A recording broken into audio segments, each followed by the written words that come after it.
இது வழக்கு ஏற்கனவே நீதிமன்றம் உத்தரவிட்டு அது தேர்தல் ஆணையம் விசாரிக்க வேண்டும் என்கின்ற உத்தரவை நீதியரசர் சுப்பிரமணியம் தலைமையில் அமர்வு பிறப்பித்திருந்தது. அது விசாரிக்க ஆரம்பிச்சிட்டாங்க.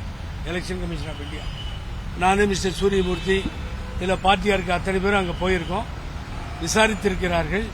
விசாரணை நடைபெறுகிறது.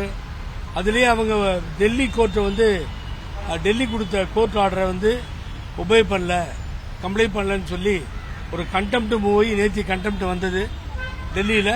அது அடுத்த மாதம் 29க்கு போயிருக்கு. அங்கே அது சிச்சுவேஷன்.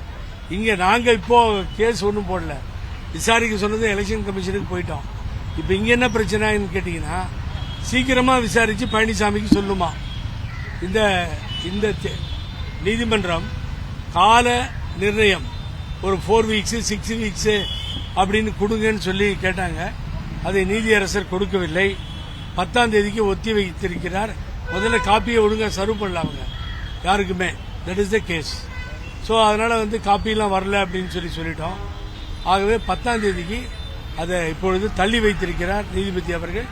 இப்ப அவசரம் ஏன்னு கேட்டீங்கன்னா, எடப்பாடி பழனிசாமி தோக்க போற எலெக்ஷனுக்கு கால நிர்ணயம் கேட்டுட்டு இருக்காரு. அவரு கால நிர்ணயம் கொடுத்தது அவர் என்ன பண்ண போற எலெக்ஷன் கமிஷன்ல.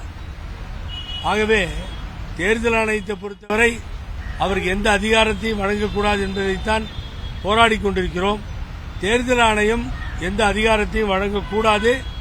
சிவில் நீதிமன்றத்தில் டிஸ்பியூட் பெண்டிங் இருக்க வரைக்கும், சிவில் டிஸ்பியூட் பெண்டிங் இருக்க வரைக்கும் கொடுக்கக்கூடாது என்பதுதான் எங்கள் தரப்பினுடைய வாதம். அதுதான் உச்ச நீதிமன்றத்தினுடைய உத்தரவு. இவங்க ஏதாவது மேனிபுலேட் பண்ணி கோர்ட்டுகளை ஏமாத்தி ஏதாவது பண்ணலாமான்னு பாக்குறாங்க. அது நடக்காது. பழனிசாமிக்கு பயம் வந்ததால தான் சீக்கிரமா எலெக்ஷன் கமிஷன் இதை முடிக்கணும்னு கேட்கிறாரு.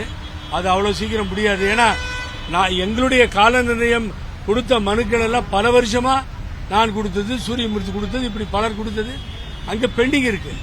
அப்ப இப்ப மாத்திரம் என்ன அர்ஜென்ட் வந்துச்சுன்னா எலெக்ஷன் வந்துருச்சு. எலெக்ஷன் வந்ததால தூக்கி கொடுத்துடணுமா? அப்ப நியாயத்தெல்லாம் விட்டுடணும். சிவில் டிஸ்பியூட் இருக்கிறது முடியாது. ஆகவே தவறான ஒரு முன்னுதாரணமாக போய்விடும். ஆகவே நிச்சயமாக என்னுடைய நம்பிக்கை, நீதிமன்றம் அதற்கு எந்தவித கால நிர்ணயமும் கொடுக்காது, தேர்தல் ஆணையம் ஏற்றுக்கொள்ளாது. தேர்தல் ஆணையம் இன்னும் கிளியரா ஒரு நடவடிக்கையும் எடுக்காமல் கேட்டுக்கொண்டே இருக்கிறது. அப்புறம் வேற வழியில் அப்புறமா உச்சநீதிமன்றத்தை நாட வேண்டிய நிலையெல்லாம் ஏற்படும் சார்.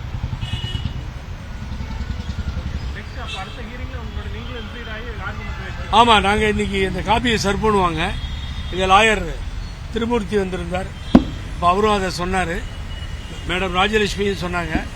ஆகவே 10ஆம் தேதி அது எங்களுடைய வாதங்களை நாங்கள் இந்த வழக்கிலே முன்வைப்போம். இது நடக்கும். அதே மாதிரி உங்களுக்கு இன்னொரு நியூஸும் சொல்லிடுறேன். நேற்று முன்தினம் 2 தினங்களுக்கு முன்னால் மதுரை சென்று அங்க இருக்கின்ற மாநகர காவல் ஆணையரை பார்த்து, தந்தை பெரியார் பேரறிஞர் அண்ணாவை, முருகன் கடவுளை இவங்க ஒன்றும் அறிமுகப்படுத்த வேண்டிய அவசியம் இல்லை. நாடுபுற தெரியும், கோடிக்கணக்கான மக்களுக்கு தமிழ் கடவுள்னு தெரியும். தன்னை வருத்தி கொண்டு பழனிமலைக்கு போறாங்க. அங்க தைப்பூசத்தில் கோடிக்கணக்கில் கூடுறாங்க. இங்க திருச்செந்தூருக்கு வராங்க, திருத்தணிக்கு போறாங்க. இவங்க என்னவோ முருக கடவுளை கண்டுபிடிச்சு கொண்டு வந்த மாதிரி அவர் ஏதோ முருக கடவுளை இன்ட்ரோடியூஸ் பண்றதுக்கு ஒரு மாநாடு போட்டு அதுல தேவையில்லாம ஒரு டிஸ்பிளே வருது. என்னன்னு கேட்டீங்கன்னா, அதுல மறைந்த ராமகோபாலன் இந்து முன்னணி தலைவர் சொல்றார். என்ன சொல்றாருன்னு கேட்டீங்கன்னா, ரொம்ப நீட்டா அழகா, இந்துக்கள் பணம் வாங்கிட்டு முஸ்லீம்களாக மாறுகிறார்கள், கிறிஸ்தவர்களாக மாறுகிறார்கள், அவர்கள் உண்மையான இந்துக்கள் அல்லன்னு சொல்லி 3 ரிலீஜனையும் அவமானப்படுத்தி பேசுறது, தந்தை பெரியாரையும் பேரறிஞர் அண்ணாவையும் அவமானப்படுத்தி பேசுவது.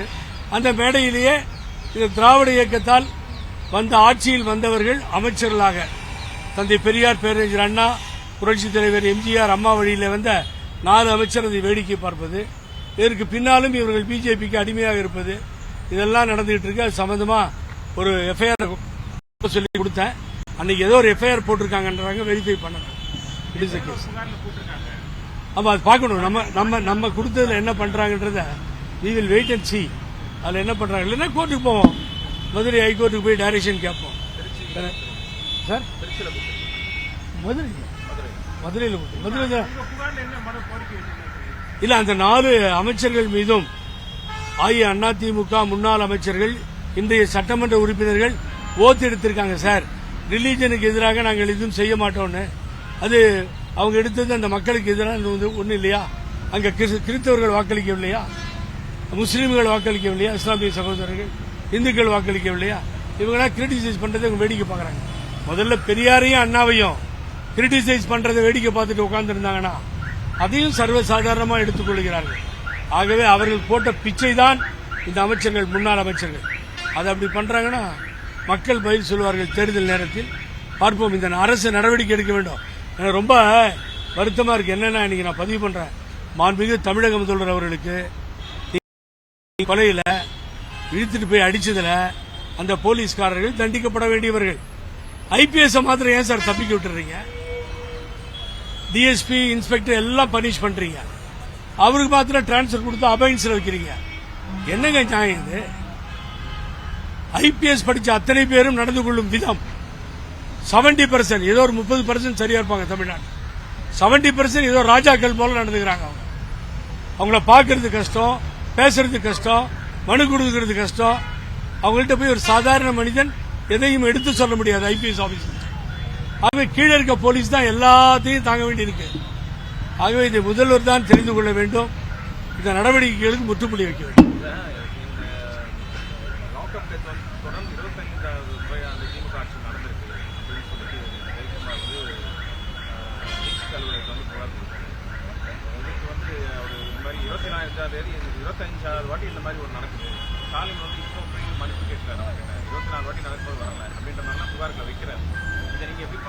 அது பொள்ளாச்சியில் நடந்த கற்பழிப்பு வழக்குல என்ன பண்ண போறாரு ஜெயக்குமார்? அவர் மேல ஒரு குற்றச்சாட்டு வந்துச்சு. அந்த குழந்தை கிடந்த அதுக்கு என்ன பதில் சொல்லுவாரு ஜெயக்குமார்?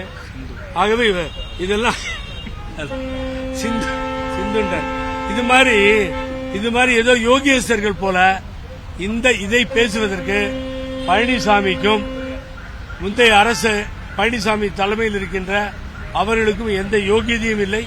அந்த 13 பேரை வச்சு தூத்துக்குடியில் சுட்டது, அப்புறம் நடந்த பொள்ளாச்சி சம்பவம், அப்பனையும் பையனையும் ஜெயிலில் போட்டு அடிச்சு கொன்னது, இந்த கதையெல்லாம் சும்மா வாயில பேசலாமே தவிர சார் இவர்கள் குற்றம் சொல்ல தகுதியற்றவர்கள்.